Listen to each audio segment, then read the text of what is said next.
Quem já leu Olhai os Lírios do Campo, Caminhos Cruzados, Incidente em Antares, ou já assistiu, no mínimo, a adaptação para o cinema desse grande clássico Tempo e o Vento, do nosso genial Érico Veríssimo, não imagina, talvez, nem faça ideia de que ele também tenha escrito para o público infanto-juvenil. Salve, salve, garrancheiras e garrancheiros! Sejam bem-vindos! Eu sou Oswaldo Arthur. Se vocês são novos por aqui e gostam de conteúdo literário, aproveitem para dar uma zapeadinha, uma maratonada neste canal. E se vocês gostarem, inscrevam-se. Façam sempre aqui embaixo os seus comentários, porque eu respondo a todos um a um e é essa interação que verdadeiramente importa. E se vocês gostarem deste vídeo, deem aquele like maroto, porque deste jeito essa plataforma entrega os nossos vídeos para novos públicos. Preparem o seu coração para uma emocionante sessão nostalgia, porque neste vídeo conheceremos as fofuras que escreveu Érico Veríssimo para crianças.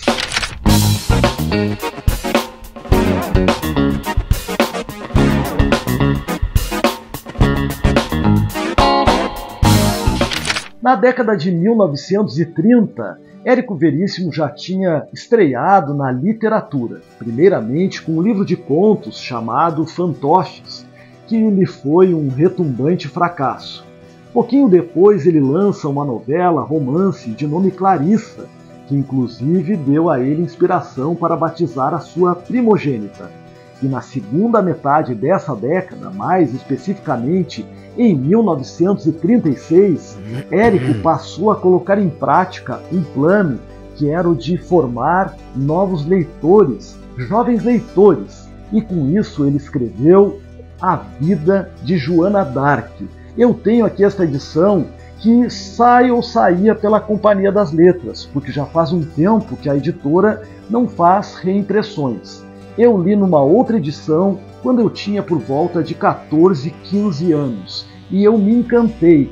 Eu já havia lido do Érico antes algumas obras que eu vou mostrar hoje aqui neste vídeo para vocês, mas quando aí na minha meninice, por volta da minha pré-adolescência, eu li este texto, eu fiquei assim, embasbacado com essa menina, porque nós, numa espécie de romance de formação, numa biografia romantizada, nós acompanhamos a vida da camponesa, da menina Joana, que vai assim desenvolver poderes místicos, dialogando com santas e tendo algumas interessantes, misteriosas premonições, até que ela se torna uma guerreira. Consegue, não sabemos ao certo, conversar com o próprio rei, Carlos VII, se não estou enganado. E a partir dali, o monarca lhe dá uma tropa de soldados e ela se engaja numa guerra contra os ingleses. Gente, vocês sabem porque é uma história lendária e que tem aí alguns elementos verdadeiramente históricos. Muito mais tarde, depois de ter sido jogada à fogueira, condenada como bruxa, ela vai ser canonizada, primeiramente como beata, beatificada, e mais tarde como santa. Aqui na contracapa, ou melhor, na quarta capa, nós temos, na contracapa, gente, me perdoe, nós temos este blurb. A menina Joana é querida por todas as crianças de sua aldeia, a pequena Dom Remy, no nordeste da França. Estamos no início do século XV. É uma época de muita agitação guerreira. Há 7 décadas, os conflitos armados entre França e Inglaterra se sucedem. Nós estamos aí com um período da chamada Guerra dos 100 Anos, que começaram em 1328. E aí vai. Eu recomendo a todos que busquem nos sebos ou na biblioteca pública da sua cidade, ou quem sabe esteja aí perdido nas suas estantes, esta história que nos comove, nos enternece e nos mostra uma outra faceta do mestre Érico Veríssimo. Érico Veríssimo estava tão determinado no seu projeto de produzir obras infanto-juvenis que ele nos lega, no mesmo ano, em 1936, mais 4 publicações, como é o caso de As Aventuras do Avião Vermelho. Eu tenho essa historinha aqui nesta coletânea, observem, Histórias de Érico Veríssimo para Crianças. Era uma publicação que saía pela editora Globo, onde o Érico trabalhava. E olhem só, com patrocínio dos Postos Ipiranga. Eu li pela primeira vez essa história infanto-juvenil quando eu tinha por ali, sei lá, 8, 9 anos. Me ajudou muito na minha fase de alfabetização, ou melhor, de letramento literário. E nessa historinha, eu vou deixar para vocês aí a capa do livro que sai pela Companhia das Letrinhas. Também precisamos, Companhia das Letras, de uma nova reimpressão. Nós conhecemos Fernando. A proximidade com o nome do segundo filho do Érico não é assim incomum, porque nós conhecemos o grande Luiz Fernando Veríssimo. Me parece sim que aqui o Érico brindou um filho com essa história. E ele coloca esse filho na berlinda, porque Fernando é um garoto bastante emburrado, entediado, barulhento, briguento, e os pais não sabiam mais o que fazer para dar jeito na vida daquele menino. Até que um dia o seu pai decide lhe trazer um livro de histórias. E é a partir desse livro de histórias que ele conhecerá o Capitão Tormenta e o seu avião vermelho. Deixe-me ler este trechinho para vocês. Meu filho, por que é que tu és tão travesso, brigão e mal-criado? Fernando respondeu, porque sou valente. Rosnou como um leão que está começando a ficar zangado. Papai riu e disse, Fernandinho, não sejas mal. Eu e tua mãe ficamos muito tristes vendo que o filhinho é assim desobediente. Fernando não disse nada.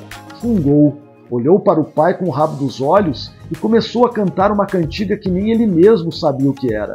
Papai passou a mão pela cabeça de Fernando e disse, olha, se tu te portares bem hoje, à hora do almoço, quando eu vier da rua, te trago um livro de histórias. Fernando deu um pulo. Traz mesmo, papai? Trago. Então eu fico bem quietinho. E não é que lendo as histórias do fabuloso Capitão Tormenta e as suas estripulias num avião vermelho, que Fernandinho também passou a imaginar que ele poderia fazer certas viagens.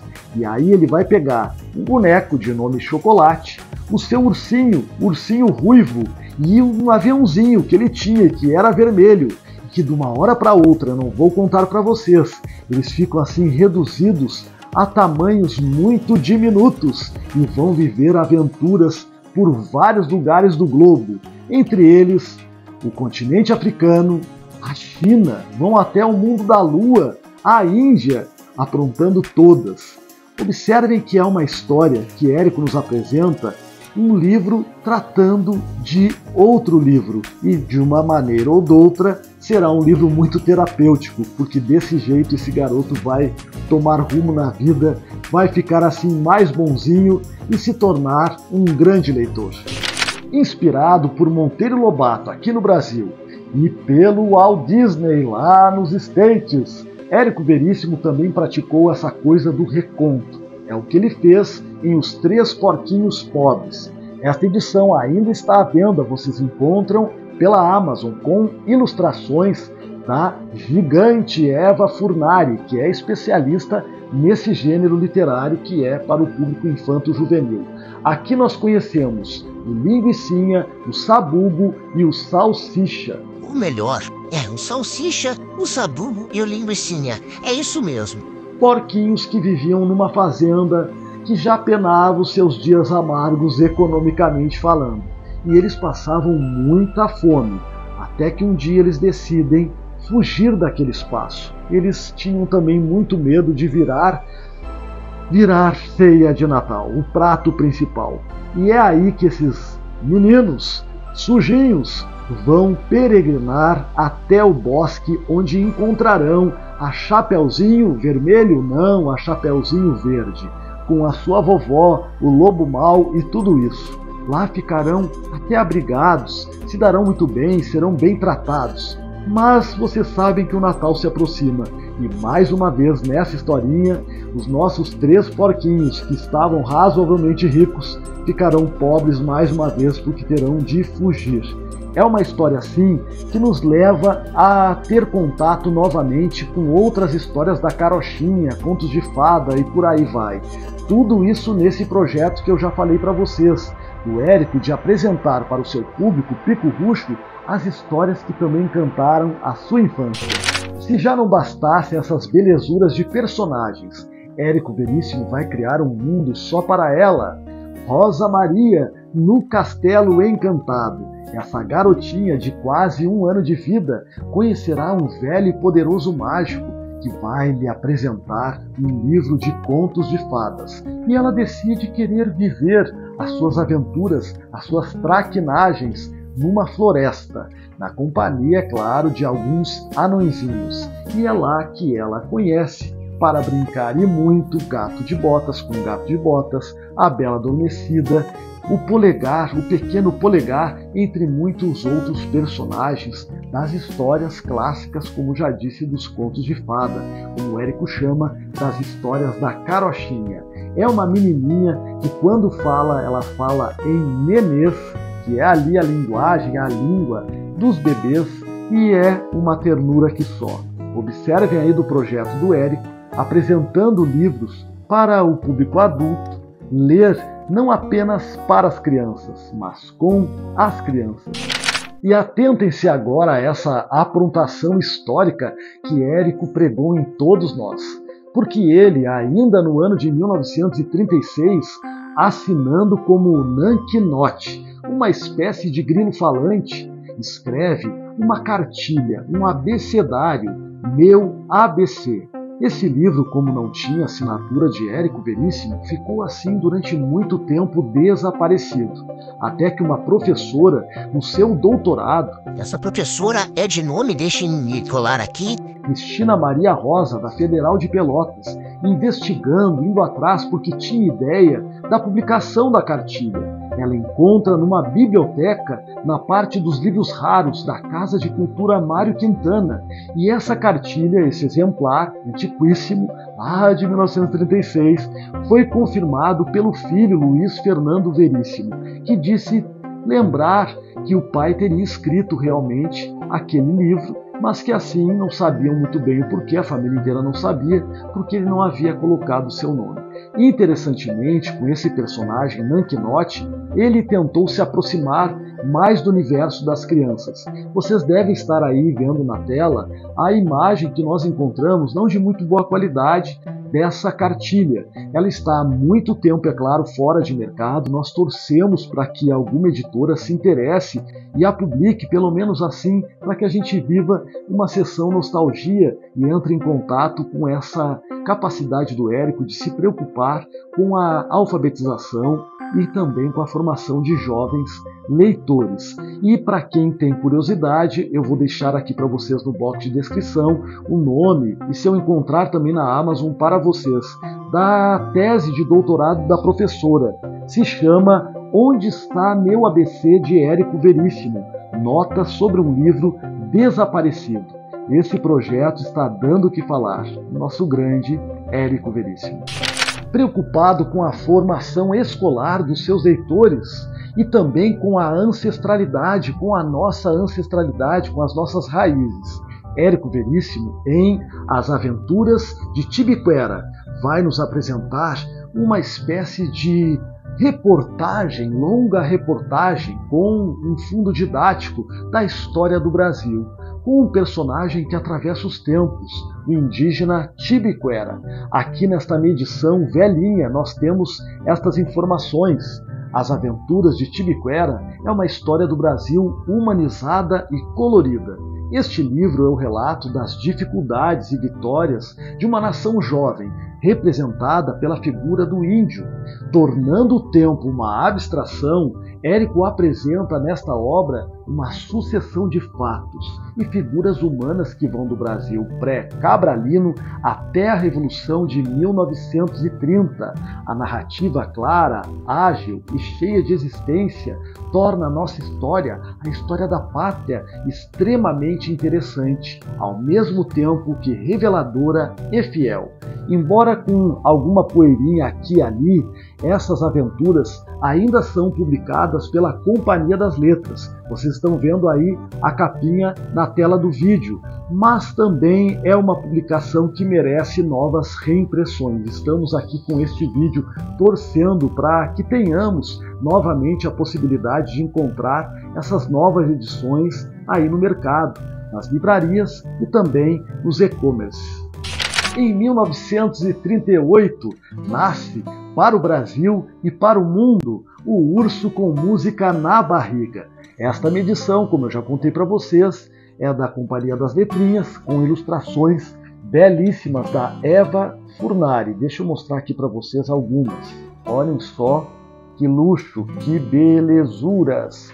E aqui, meus queridos, nós temos uma família em formação. O papai urso e a mamãe urso decidem ter um novo bebê. Querem agora, para o seu urso maluco primogênito, uma irmãzinha. E a mãe vai pedir à cegonha cor-de-rosa que lhe dê essa graça. Mas o menininho vai escrever para a cegonha pedindo um irmãozinho e não uma irmãzinha. Um irmãozinho, um ursinho com música na barriga. E é assim que chega esse garotinho. E ele tem esse problema que não consegue falar, não consegue se comunicar. Toda vez que ele tenta se expressar, o que sai é música, porque ele tinha música na barriga. E muitos o confundem com um brinquedo. Vocês sabem que aqui os irmãos entrarão naquela rota de colisão de ciúmes. E aí o mais velho, aprontando as suas, deixará esse menininho na estrada, tentando assim se livrar da criança, do bebê. E quem é que o encontra como se fosse um brinquedo? Um lenhador. Gente, esse bebê vai se perder, será vendido para um humano e vai passar poucas e boas. Me parece uma das histórias mais profundas do Érico Veríssimo nessa pegada para crianças. E eu tenho aqui, não ressalvas, mas assim alguns destaques a fazer. É uma história que, ao ser contada para crianças, crianças com 7, 6, 8 anos de idade, deve ser assim bem acompanhada com alguns comentários, porque em alguns momentos o chamado urso maluco faz cada uma com esse irmão, mas é sempre, porque o final termina assim, numa fofura de encher o coração de quentinhos. Então aí, o Urso com Música na Barriga. E sigamos torcendo para que essas edições encontrem novos leitores e não sejam esquecidas pela Companhia das Letras. Fica aí mais uma vez o meu pedido. Que saudades que eu tenho de reler A Vida do Elefante Basílio, essa obra que Érico publicou em 1939. O elefantinho nasce em Bengala, Bengala? na Índia, e ele vai ser vendido, infelizmente, para um zoológico em Londres. Lá ele acaba animando um e outro que o visita e, num dado momento, ele é vendido para um circo em Portugal. E é lá que acontecerá um trágico incêndio. E ele salvará heroicamente um menininho, um brasileiro que estava na plateia. E o seu pai, assim como uma espécie de prêmio para o elefante Basílio, e que a partir de agora, já que estava num circo lusitano, assim é chamado, e para seu filho Gilberto, como um presente, e Gilberto acaba levando o elefante Basílio para sua casa no Rio de Janeiro, aqui no Brasil.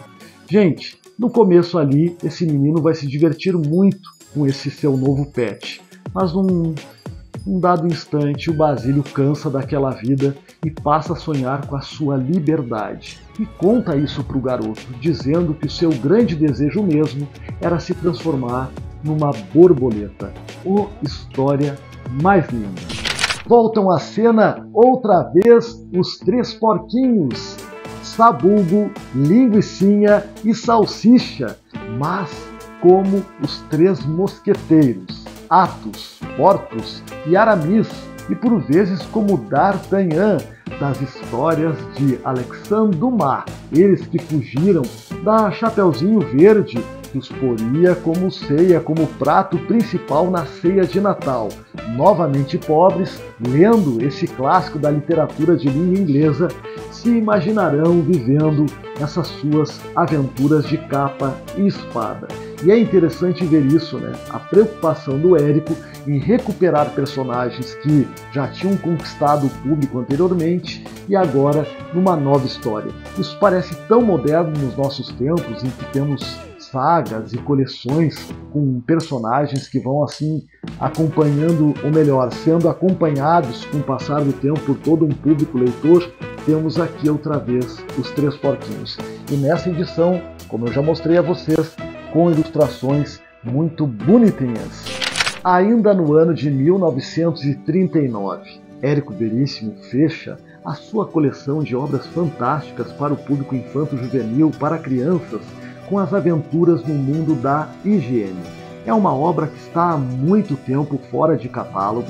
Não sei se a família tem interesse de relançá-la, de republicá-la, uma vez que ela não envelheceu de fato tão bem, porque ela refletia a crônica daqueles tempos, uma espécie de tentativa política, educacional de higienização, promovendo a saúde na educação das crianças, até para evitar pandemias, epidemias, entre outras doenças naquela época. E por fim, aí sim, com chave de ouro, Érico nos deu Viagem à Aurora do Mundo, uma obra de ficção científica com viagem no tempo. Há uma capinha, se eu encontrar, eu vou deixar aqui para vocês, com um dinossauro ali ilustrado. É uma verdadeira viagem que produz ali o Érico. E sejamos sinceros, com uma pegada bem pedagógica, o autor gaúcho não se furta de seguir fomentando a educação da criançada no nosso país.